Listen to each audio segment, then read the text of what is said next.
मुजफ्फरनगर में शुक्रवार देर शाम हिंदू संघर्ष समिति की ओर से दीपावली उत्सव के अवसर पर भव्य दीपावली सम्मान समारोह आयोजित हुआ, जिसमें जिले के 32 हिंदू संगठनों के प्रतिनिधि शामिल हुए। समारोह में मुख्य अतिथि पूर्व केंद्रीय मंत्री और सांसद डॉक्टर संजीव बालियान ने उपस्थित होकर समाज और देश की वर्तमान स्थिति पर कई गंभीर बातें कहीं। डॉक्टर बालियान ने अपने संबोधन में कहा, अगर हमें कोई खतरा है तो वो बाहर से नहीं बल्कि अपनों और जातिवाद से है। हिंदुस्तान को किसी और से खतरा नहीं है। उन्होंने कहा कि जातिवाद आज हिंदू समाज की सबसे बड़ी कमजोरी बन गया है और यदि इसे समय रहते नहीं रोका गया तो इसके परिणाम बेहद गंभीर होंगे। उन्होंने कहा कि आज़ादी के बाद मुजफ्फरनगर में हिंदुओं की आबादी 75% से घटकर 55% रह गई है। ये केवल एक आंकड़ा नहीं बल्कि एक चेतावनी है कि देश में जनसांख्यिकी बदलाव तेजी से हो रहा है। पूर्व मंत्री ने कहा कि आने वाले 10 वर्षों में यदि ये प्रवृत्ति जारी रही तो देश की राजनीति और सामाजिक ढांचा दोनों प्रभावित होगा। मीडिया से बातचीत में बालियान ने कहा कि हिंदू समाज की सबसे बड़ी कमजोरी उसका जातीय विभाजन है। उन्होंने कहा कि जब तक हम जातियों में बटे रहेंगे तब तक किसी समस्या का स्थायी समाधान नहीं होगा। कैराना सांसद इकरा हसन पर की गई जातीय टिप्पणी को लेकर बालियान ने कहा कि वो एक महिला सांसद है और उनके बारे में किसी को भी असभ्य या अपमानजनक टिप्पणी नहीं करनी चाहिए। समारोह के आयोजक हिंदुवादी नेता नरेंद्र पवार ने कहा, मुजफ्फरनगर सहित कई जिलों में हिंदू आबादी घट रही है जबकि मुस्लिम आबादी तेजी से बढ़ रही है। ये स्थिति समाज और देश दोनों के लिए चिंता का विषय है। कार्यक्रम के दौरान जिले के कई सामाजिक कार्यकर्ताओं, धार्मिक नेताओं और संगठनों के प्रतिनिधियों को सम्मानित किया गया। समारोह दीपों की रोशनी और सामाजिक एकता के संदेश के साथ संपन्न हुआ। जैसे मैंने कहा, हमारे जनपद के प्रथम नागरिक आदरणीय डॉक्टर वीरपाल निरवाल जी आपका हिस्सा रहे और बाद में विधायक बने बड़े भाई उमेश मलिक जी और भाई नरेंद्र पवार जी का धन्यवाद। आपने आज आमंत्रित करके सब लोगों से मिलने का, आज दिवाली के अवसर पे वैसे हम घर घर जाकर मिलते हैं, कोई किससे मिलने जा रहा, आपका ने आमंत्रित किया तो सबसे इकट्ठा मुलाकात हो। ललित जी, सम्मानित मंच, उपस्थित सभी 32 संगठनों के अध्यक्ष और पदाधिकारी, उपस्थित मातृशक्ति, अर्चित ने अच्छी बातें की और गुप्ता जी आपका तो मैं मुरीद हो गया। पिछले कुछ समय से हम भी देखते हैं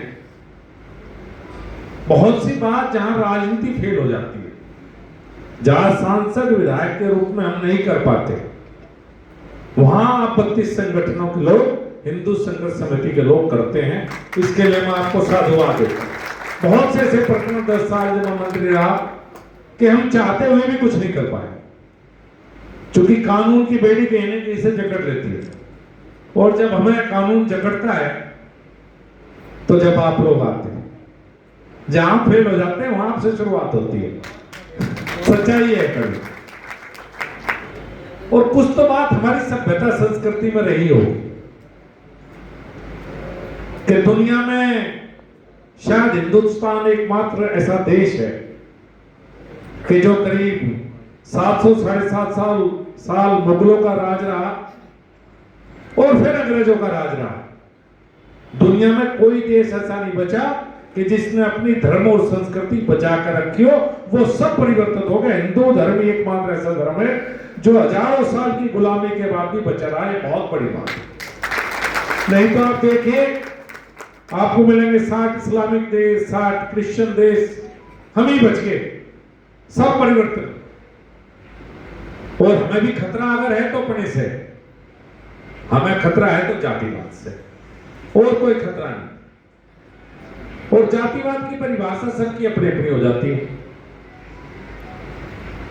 हाँ, इससे वाकई बचना पड़ेगा और ये रास्ता आप लोगों को निकालना पड़ेगा, क्योंकि हमसे कट्टर धर्म के प्रति आस्था आप लोगों की, तो रास्ता भी आपको निकालना है।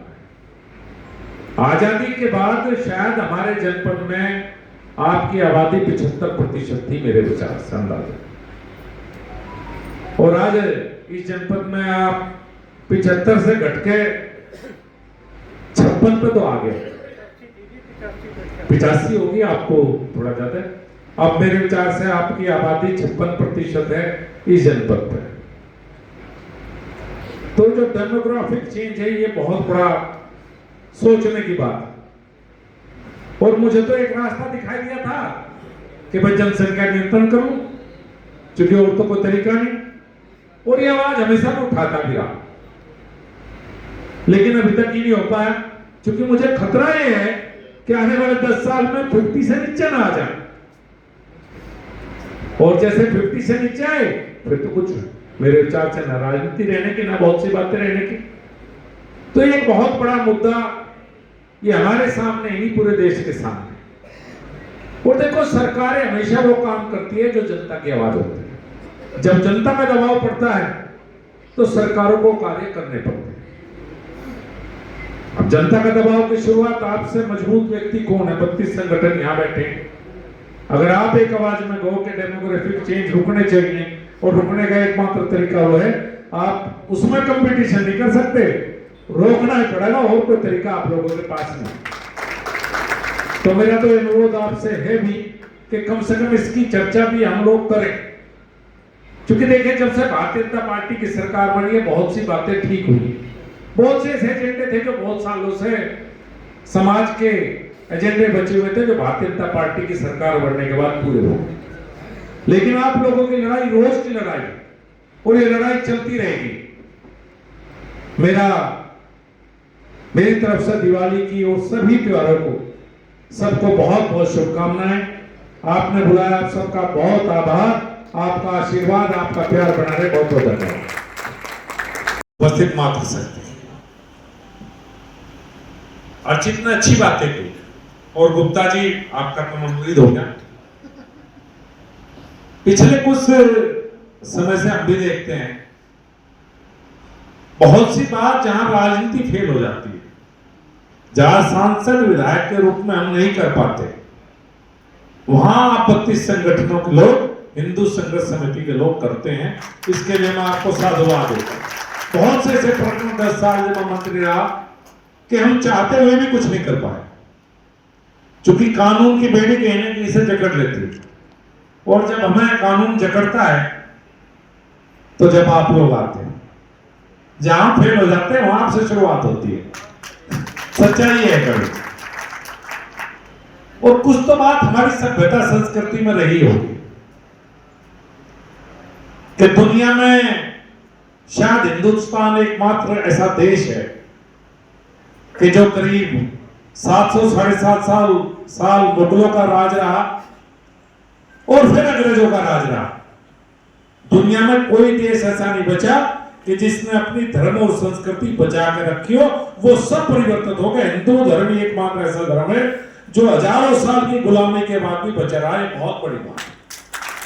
नहीं तो आप देखिए, आपको मिलेंगे 60 इस्लामिक देश, 60 क्रिश्चियन देश, हम ही बच के, सब परिवर्तन। और हमें भी खतरा अगर है तो अपने से, हमें खतरा है तो जातिवाद से, और कोई खतरा नहीं। और जातिवाद की परिभाषा सबकी अपनी अपनी हो जाती है। हां, इससे वाकई बचना पड़ेगा, और ये रास्ता आप लोगों को निकालना पड़ेगा, क्योंकि हमसे कट्टर धर्म के प्रति आस्था आप लोगों की, तो रास्ता भी आपको निकालना है। आजादी के बाद शायद हमारे जनपद में आपकी आबादी 75% थी, मेरे विचार से अंदाजा। और आज इस जनपद में आप 75 से घटके 56 पे तो आ गए, 85 होगी, आपको थोड़ा ज्यादा। अब मेरे विचार से आपकी आबादी 56% है इस जनपद पे। तो जो डेमोग्राफिक चेंज है, ये बहुत बड़ा सोचने की बात है। और मुझे तो एक रास्ता दिखाई दिया था कि मैं जनसंख्या नियंत्रण करूं, क्योंकि और तो कोई तरीका नहीं, और ये आवाज हमेशा मैं उठाता भी रहा, लेकिन अभी तक ये नहीं हो पाया, क्योंकि मुझे खतरा ये है कि आने वाले 10 साल में 50 से नीचे ना आ जाए, और जैसे 50 से नीचे आए फिर तो कुछ मेरे विचार से ना राजनीति रहने की, ना बहुत सी बातें रहने की। तो ये एक बहुत बड़ा मुद्दा ये हमारे सामने ही, पूरे देश के सामने। और देखो, सरकारें हमेशा वो काम करती है जो जनता की आवाज होती है। जब जनता का दबाव पड़ता है तो सरकारों को कार्य करने पड़ते हैं। अब जनता का दबाव की शुरुआत आपसे मजबूत व्यक्ति कौन है? 32 संगठन यहां बैठे हैं। अगर आप एक आवाज में कहो कि डेमोग्राफिक चेंज रुकने चाहिए और रुकने का एकमात्र तरीका वो है, आप उसमें कंपटीशन नहीं कर सकते, रोकना ही पड़ेगा, और कोई तरीका आप लोगों के पास नहीं। तो मेरा तो अनुरोध आपसे है भी कि कम से कम इसकी चर्चा भी हम लोग करें, क्योंकि देखिए जब से भारतीय जनता पार्टी की सरकार बनी है बहुत सी बातें ठीक हुई, बहुत से ऐसे एजेंडे थे जो बहुत सालों से समाज के एजेंडे बचे हुए थे जो भारतीय जनता पार्टी की सरकार बनने के बाद पूरे हुए। लेकिन आप लोगों की लड़ाई रोज की लड़ाई है और ये लड़ाई चलती रहेगी। मेरी तरफ से दिवाली की और सभी त्योहारों को सबको बहुत बहुत शुभकामनाएं। आपने बुलाया, आप सबका बहुत आभार, आपका आशीर्वाद, आपका प्यार बना रहे। बहुत बहुत धन्यवाद। हिंदू संघर्ष समिति हर वर्ष दिवाली मिलन कार्यक्रम का आयोजन करती है। दिवाली मुझे लगता है कि हमारा सबसे बड़ा त्यौहार है, तो इस बहाने हम सब लोग, ये 32 संगठनों का एक समूह है जो हिंदू संघर्ष समिति के नाम से है, तो दिवाली मिलन के कार्यक्रम में पूरा हफ्ता त्योहारों का कार्यक्रम है, तो सब मिलना जुलना आपस में चलता है। चिंता जाहिर की गई जातियों पे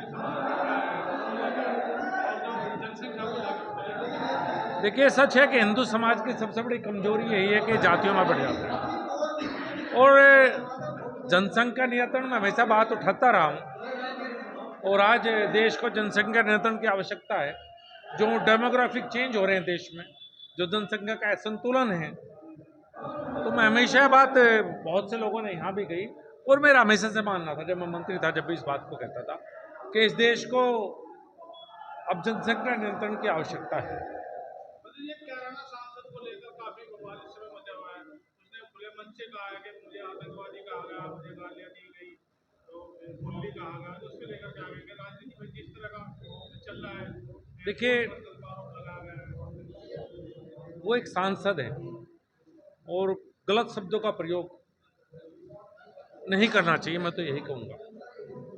सर्वोच्च सदन की सदस्य हैं देश के, लोकसभा की सांसद है और जनता ने चुना है, तो मैं नहीं समझता कि उचित रहता होगा कि ऐसे किसी भी गलत शब्दों का प्रयोग किसी भी जनप्रतिनिधि के लिए। अपनी राय हमें कमेंट में ज़रूर बताएं और ऐसे ही लेटेस्ट अपडेट्स के लिए हमारे चैनल रॉयल बुलेटिन को लाइक, शेयर और सब्सक्राइब करना ना भूलें।